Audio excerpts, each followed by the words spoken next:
PM Narendra Modi को Guyana का सर्वोच्च नागरिक सम्मान। जॉर्ज टाउन में गुयाना के राष्ट्रपति डॉक्टर इरफान अली ने ऑर्डर ऑफ एक्सीलेंस से किया सम्मानित। गुयाना का सर्वोच्च पुरस्कार मिलने पर प्रधानमंत्री नरेंद्र मोदी ने राष्ट्रपति इरफान अली का आभार जताया। कहा, यह केवल मेरा नहीं बल्कि भारत के 140 करोड़ लोगों का सम्मान है। पीएम मोदी को डोमिनिका राष्ट्रमंडल के सर्वोच्च सम्मान से भी सम्मानित किया गया। डोमिनिका के राष्ट्रपति सिल्वेनी बर्टन ने डोमिनिका अवार्ड ऑफ ऑनर से किया सम्मानित।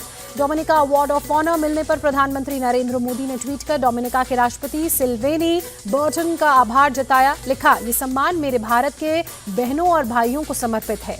प्रधानमंत्री मोदी ने गुयाना में भारत कैरिकॉम शिखर सम्मेलन में शिरकत की। आपसी रिश्तों की मजबूती के लिए 7 प्रस्ताव रखे।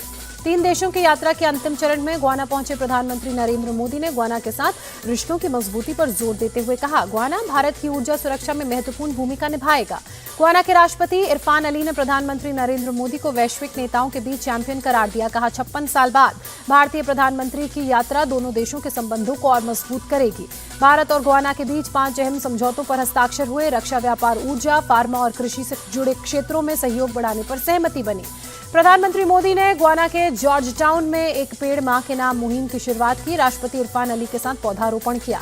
बागेश्वर धाम के पीठाधीश्वर पंडित धीरेन्द्र कृष्ण शास्त्री की आज से शुरू हो रही है सनातन हिंदू एकता पदयात्रा। बागेश्वर धाम से ओरछा तक 160 किलोमीटर की लंबी पदयात्रा।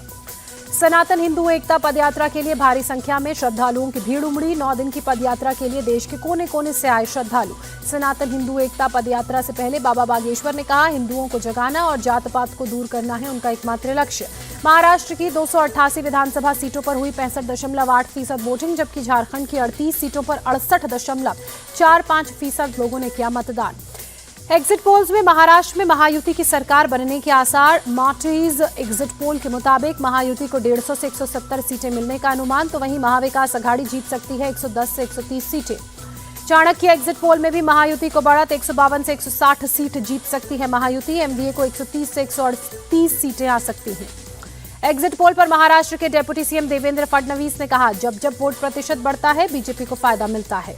महाराष्ट्र कांग्रेस उपाध्यक्ष नाना पटोले ने एग्जिट पोल को नकारा। कहा, महाराष्ट्र में महाविकास अघाड़ी को 170 से ज्यादा सीटें मिलेंगी, पूर्ण बहुमत की सरकार बनेगी।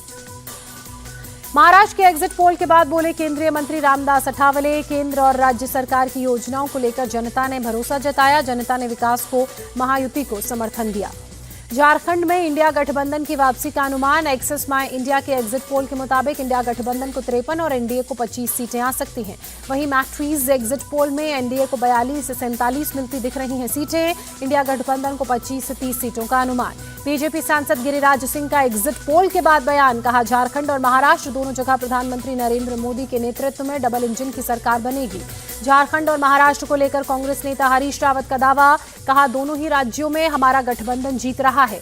सेंट्रल नागपुर विधानसभा क्षेत्र में वोटिंग के बाद गलतफहमी की वजह से तनाव के हालात बने। जोनल ऑफिसर की गाड़ी में ईवीएम होने के शक पर लोगों ने पथराव किया। पुलिस की जांच में वोटिंग वाली ईवीएम मशीन बूथ पर ही मिली। आला अधिकारियों के समझाने पर राजनीतिक दलों के कार्यकर्ता शांत हुए। बिटकॉइन स्कैम मामले में सीबीआई का एक्शन शुरू। सीबीआई ने अमित भारद्वाज और अजय भारद्वाज सहित कई लोगों के खिलाफ एफआईआर दर्ज की। सीबीआई ने गौरव मेहता को पूछताछ के लिए भेजा समन। सूत्रों के मुताबिक गौरव मेहता की तरफ से नहीं आया कोई जवाब। छत्तीसगढ़ पहुंची बिटकॉइन घोटाले की जांच। रायपुर में गौरव मेहता के घर ईडी की रेड। गौरव मेहता ने ही किया था घोटाले का खुलासा। बिटकॉइन मामले को नाना पटोले ने ओछी हरकत बताया। कहा, बीजेपी हार रही है इसलिए ऐसा कर रही है, उनकी इस हरकत से हमें सिंपैथी मिली।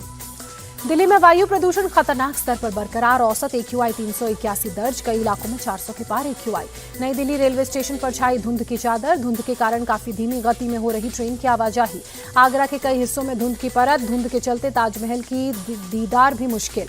उत्तराखंड के पिथौरागढ़ में सेना भर्ती के लिए उत्तर प्रदेश से भारी संख्या में अभ्यर्थी पहुंचे। हजारों की भीड़ पहुंचने से चरमराई व्यवस्था। चारों तरफ दिख रहा है अव्यवस्था का अंबार। राजस्थान के बाड़मेर में सिस्टम की लापरवाही ने छीन ली 4 साल के मासूम की जिंदगी। खुला छोड़े बोरवेल में खेलते खेलते गिर गया था 4 साल का बच्चा। उत्तर प्रदेश के बुलंदशहर में पुलिस और बदमाशों के बीच मुठभेड़। बदमाश 17 नवंबर को महिला से 20 लाख रुपए की ठगी कर हुआ था फरार। पुलिस ने बदमाश को 20 लाख के साथ किया बरामद। उत्तर प्रदेश के संभल में गौ तस्कर के साथ पुलिस की मुठभेड़। पुलिस की गोली से एक गौ तस्कर घायल, 2 फरार। जम्मू कश्मीर के डोडा में सड़क हादसे में एक शख्स की मौत, 8 लोग घायल। घायलों को अस्पताल में इलाज के लिए कराया गया भर्ती, 2 की हालत नाजुक। पश्चिम बंगाल के सिलीगुड़ी में नॉर्थ बंगाल मेडिकल कॉलेज के छात्रों का प्रदर्शन। रैगिंग के आरोपी लड़कों को सस्पेंशन रद्द करने के आदेश को लेकर नाराजगी जताई, राज्य सरकार पर आरोप लगाया। सीबीएसई की 10वीं और 12वीं की बोर्ड परीक्षा 15 फरवरी से शुरू होगी। 10वीं की बोर्ड परीक्षा 18 मार्च तक चलेगी, जबकि 12वीं की परीक्षा 4 अप्रैल तक चलेगी। गोवा से Indian defence drill C vigil के चौथे चरण की शुरुआत। भारत के लंबे समुद्री सीमा की सुरक्षा को लेकर की जा रही है एक्सरसाइज। प्रयागराज में कुंभ मेले के एडवांस फायर सिस्टम से लैस फायर ब्रिगेड का होगा इस्तेमाल। फायर फाइटिंग बोट को भी तैनात किया गया। भारत की बेटियों का धमाल। बिहार के राजगीर में आयोजित महिला एशियन हॉकी चैंपियनशिप में चीन को 1-0 से मात दी। बिहार सरकार भारतीय महिला हॉकी टीम के हर खिलाड़ी और कोच को देगी 10 लाख रुपए का पुरस्कार। सीएम नीतीश कुमार ने किया ऐलान। हॉकी इंडिया ने विजेता खिलाड़ियों के लिए 3-3 लाख रुपए का ऐलान किया। सहयोगी स्टाफ को 1.5 लाख रुपए की रकम दी जाएगी। भोपाल में दी साबरमती रिपोर्ट की स्क्रीनिंग में शामिल हुए सीएम मोहन यादव, अभिनेता विक्रांत मैसी और राशि खन्ना भी मौजूद रहे। मध्य प्रदेश में दी साबरमती रिपोर्ट को टैक्स फ्री किए जाने पर विक्रांत मैसी ने खुशी जताते हुए कहा, जब कोई सरकार ऐसा फैसला लेती है तो अधिकतर लोग फिल्म देख पाते हैं। गोवा में 55वां भारतीय अंतर्राष्ट्रीय फिल्म महोत्सव शुरू हुआ। बमन ईरानी ने कहा, हमेशा गर्व और खुशी होती है, हर साल ये और भी बड़ा होता जा रहा है। गोवा इंटरनेशनल फिल्म फेस्टिवल को होस्ट कर रही भूमि पेडनेकर ने कहा, फिल्म फेस्टिवल कई देशों को आकर्षित कर रहा है। दूसरे देशों से कई फिल्में यहां आई हैं।